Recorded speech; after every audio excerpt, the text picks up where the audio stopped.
अस्सलाम वालेकुम। Malik rabbit farm से मलिक वकास। आज भी हमारा ये एक पार्सल दौलताला के लिए रवाना हो रहा है।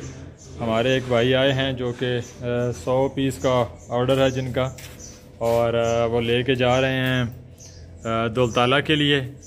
और अल्लाह पाक इनके नसीब में करे। ये सारा न्यूजीलैंड वाइट जो है वो आज इनको हम भिजवा रहे हैं, और गोश्त की फार्मिंग के लिए जो है उन्होंने आगाज़ किया है। और भी आप लोग जितने भी दोस्त हैं जो खरगोश फार्मिंग करना चाहते हैं वो मलिक रैबिट फार्म के साथ अपने बिज़नेस का आगाज़ कर सकते हैं।